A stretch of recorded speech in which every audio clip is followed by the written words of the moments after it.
आर्यन की चीख निकलनी ही वाली थी कि आईने के अंदर से एक हाथ बाहर निकलने लगा।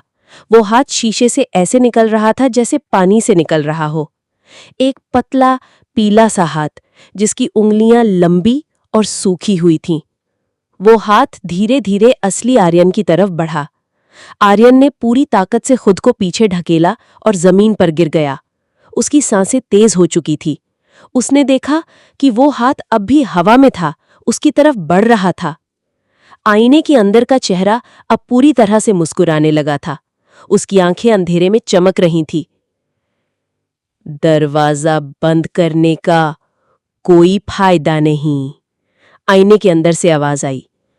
मैं तो पहले से ही तुम्हारे साथ हूं।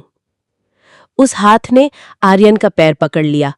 उसका स्पर्श बर्फ से भी ज्यादा ठंडा था, जैसे किसी लाश ने उसे छू लिया हो। वो चीज उसे आईने की तरफ खींचने लगी। आर्यन जोर से चीखा, नहीं, बचाओ! उसकी चीख कमरे की दीवारों से टकरा कर रह गई। अचानक सब कुछ शांत हो गया। सुबह जब उसकी मां बार बार दरवाजा खटखटाने के बाद भी कोई जवाब न पाकर चिंता में दरवाजा खोलकर अंदर आई, तो उनके होश उड़ गए। कमरा खाली था। कुर्सी जमीन पर उल्टी पड़ी थी।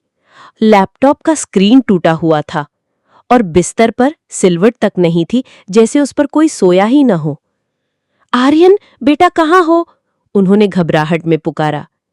तभी उनकी नजर उस पुराने आईने पर पड़ी। उस पर धूल की हल्की सी परत थी, लेकिन आईने के ठीक बीच में एक हाथ का निशान था।